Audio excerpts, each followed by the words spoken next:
MDL Philippines Season 5 trophy. There can only be one champion between Onyx 9 Lives and Aurora Hunters. Pero sino nga ba sa kanila ang tatawagin nating kampiyon at the end of the day? But still, lahat sila may chance pwede mag-extend ng laban ito. But officially, we welcome you sa Game 1 on the Best of 7 Grand Finals ng Onyx 9 Lives at Aurora Hunters. Pasok muna tayo sa Land of Dawn. Well, para sa pangarap, sa dalawang kupunan na to, malayo ang hinugot ng dalawang teams natin since season number 4. Season 4 pa yung hugot nila para makapag-rebuild. And the redemption will continue right now. They're just one step away para kumpletuhin ang kanilang dream season. Malapit-lapit na sila sa pangarap na yon. Pero kailangan ng 4 na puntos para officially na matawag na nating kampiyon. Pero quick check muna tayo sa ating Realme emblem build, more on the mobility with the Wilderness Blessing. Water support and roam here para sa Onyx 9 Lives. Habang pumupura na Hunter, damage din dito. Aurora Hunters, yun yung expect natin here for Eska po. He wants to hindi nga slowly, build up fast items dito. Kimi, weakness finder kahapon. Yun nakikita natin for the Kimi. Pero yun nga, mas gusto niyang mapabilis ang kanyang paglakad dito whenever he hits someone from the members of Onyx 9 Lives. So, mamaya natin makikita yan kung mahuhuli ba talaga siya or maaabutan ng mga heroes dito ng ONL. At maganda to para sa Aurora Hunters na nagkaroon ng adjustment sa playstyle nila. But remember, minsan nakita nga natin yung mga gandang pagpasok ni Manila Boy. Magkakaroon nga ba ng magandang trade-off at pagpatayan dito? Grabe, tumagal pa! Doon si Kane matapos mag-transform. Nabuhay ba? Nabuhay pa rin si Trinsanity. Yan. Nahihirapan pero biglang dumating. Doon si Lalush. Manabura na nga kagad. Doon si Kaloy. Si Kane, 1 HP. Evil Queller in. A double kill coming in for Lalush. An early double para sa Aurora Hunters. And as we mentioned, ito yung pwede nilang maging punish unahan. Dahil healed na tong kalaban nila. Wala pa namang mga ultimates. But for Aurora Hunters, nagre-reflect na nga na dito yung sinabi nating adjustment. Early on pa lang, kailangan nila i-convince yung objective.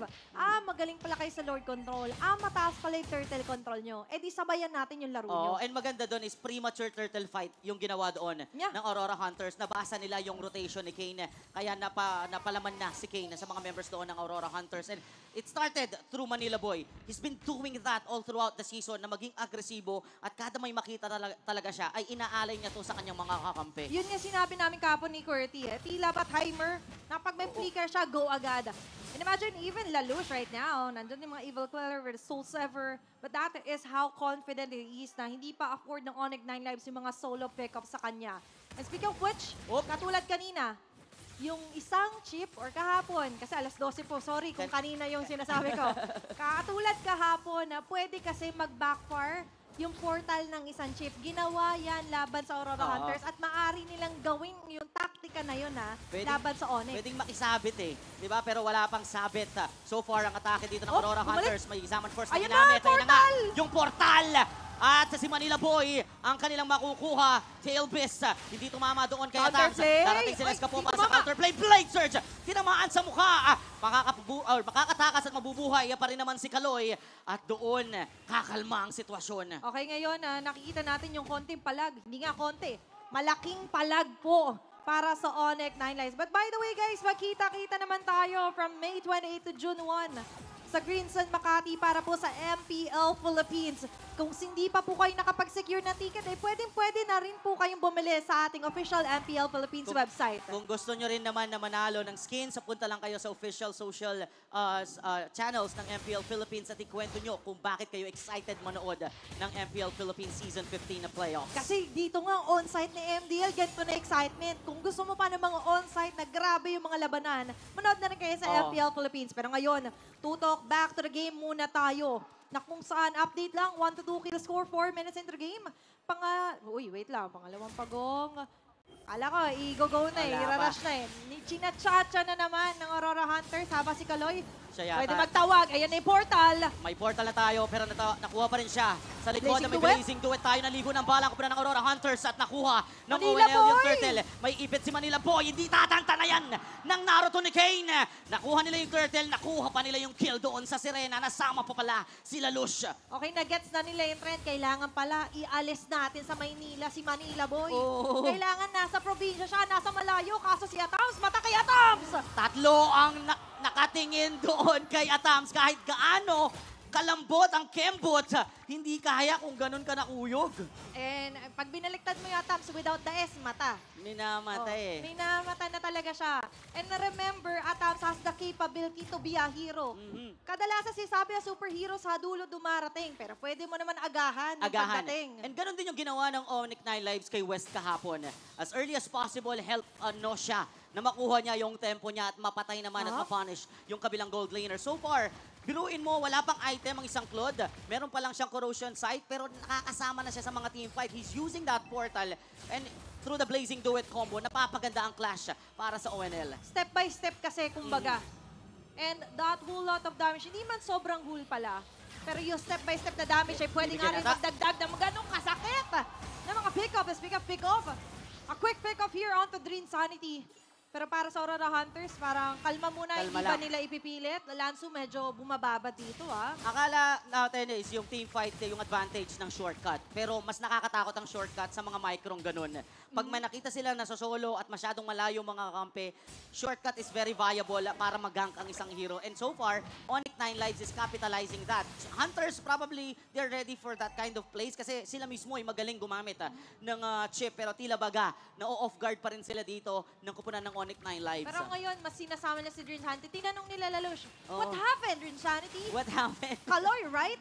Kaya ngayon, nakatutok sila Oo. na kung saan na kailangan malaman nila yung pwesto ni Kaloy. Kasi kung nasa si Kaloy, magtatatag ng portal, magtatawag ng kakampi. Pero ngayon, 5 miyembro ng Aurora Hunters na dito sa pagong. Grabe sa lubong sa likod. Si Kane Tuloya ang nakakuha ng pagong. Agad! Napruhan si Kaloy. Sa likod nakaprihit naman si Escapo. Evil Quiller popping out. Nabuhay pa rin si Sumasayaw! Insanity Piso buhay. Samantalang inabutan ni Atams noon ng Naruto. A triple kill for Atams once again and it's not yet done.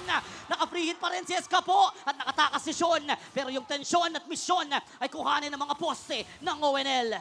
The plan is in motion para sa Aurora Hunters. Ito na naman yung pagdiretso nila. A great transition, a triple kill for Atams. At nakakatakot yung mga ganun triple kill. Pero mas nakakatakot yung pagtawag ng portal dito na Blazing Duet papasok! Yun na naman yung combo pero naluyan yan ng Hunters patay. Nga lang si Sean Ay, Manila Boy ang nahuli! magiging casualty. Si Atams nahuli na pukol naman doon ni Lansu.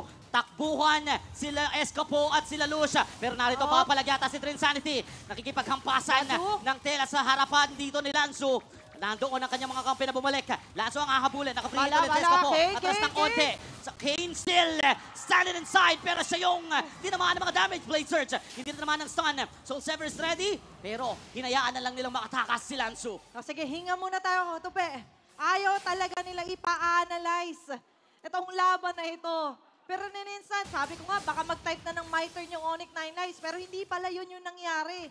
Kasi for Aurora Hunters, tila ba ang bilis na hatak sa kanila. Yung in-establish na lead ni Atams kasi after the triple kill, siya agad yung na-corner. Ang ganda ng pagpasok doon after the portal, Blazing Duet agad doon si Nosha. Giving enough damage just so makaganti sila doon sa ginawa ng Aurora Hunters sa kanila. Pero ito na naman kakasabi ko, malang! Kami Ayaw naman mag-fight daw na. ang mangongorner, sabi ng Aurora Hunters, pero ready pala sila. Blazing Duet Naku, naligo! ulit! Naku, nadali! Nagbala ang Aurora Hunters! Kane with a double! Gawin na natin tatlo ang pinahandusay, pinahalik nila dito sa lupa. Hindi pa yan Insanity! tapos. Si Dream Sanity kinamot-kamot at bigla na lang danadampot ng ONL. Natira na lang mag-isa si Escapo at wala mang nagasgasan sa Wildcats. 4 ang nawala. Sa dinami-dami na nangyari sa baba, may trabaho pa rin ginagawa si Nosha. Diba? Napakarami nilang gustong i-achieve dito at nagsasucceed sila. Dividing and conquering. Yung opensa dito ng Aurora Hunters, sabay diretso ng Lord. Di ba? Well, maximize talaga yung portal doon. Kasi pagkatapos na mag-Blazing Duet, hindi siya mag-overstay. Pag nakita na nandun pa yung portal para bumalik, babalikan niya yung lane niya. At doon, sobrang nahihirapan ng Aurora Hunters kasi 2 birds with 1 stone ang atake. Tsunami Slam. Atake na naman, Tsunami Slam si Manila Boy. Kaloy. Ang kukuha doon ng isa pero hindi nakadikit ang kanyang mga kakampi. Lanzo aabante. Magkukumpulan naman ng Aurora Hunters para walang makuha sa kanila. Tsaka maganda sa ginagawa ng Onyx 9 Lives is actually hindi sila natatakot kasi din sa absorb yung shield, sige. Pero at the end of the day kasi, wala kasi may bato na damage pabalik sa ngayon Aurora Hunters dahil nga naaabot si Atams. Nako-corner si Atams. Isa pa dyan ang bibilis din ng Onyx 9 Lives.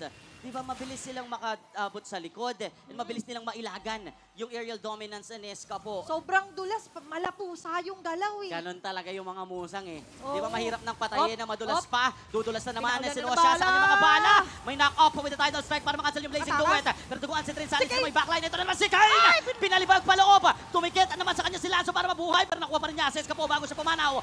Wala na si Kane. Si Atams nga lang natamaan. Art of Thievery for Nosha. 2 members down for Aurora Hunters including those gold lane and mid lane na source of damage pa naman nila. Kaya patuloy na matapos. abante ang ONL. Okay, lilipat. Ang atensyon dito Uy, ng sakit. Onyx 9 Lives kaso medyo masakit na dito sila Lalush. Manila Boy, nag-dive in. Ando na nga lang din ang title strike but instead, na-shutdown pa ni Lalush doon. Medyo Sino siya? namali ng ikot at napalalim that time. Ang ONL sa kagustuhan niyang protektahan si Lanzo. Katawan mismo ni Nosha ang naging alay doon and you don't want that to happen. A gold laner na alam naman natin magmula kanina nagbibigay ng punishment for Aurora Hunters ay na-shutdown nga nila after that error. So, a breather para sa Hunters. Even with the Rose Gold Meteor, hindi dapat ganon kalalim din yung posisyon ni Nosha. Pero he has no choice eh. Nagamit yung BMI and eventually for Aurora Hunters, they were just bidding their time. Medyo nakakakaba yung depensa na yun kasi nabutasan sila ng baser sa may bandang taas.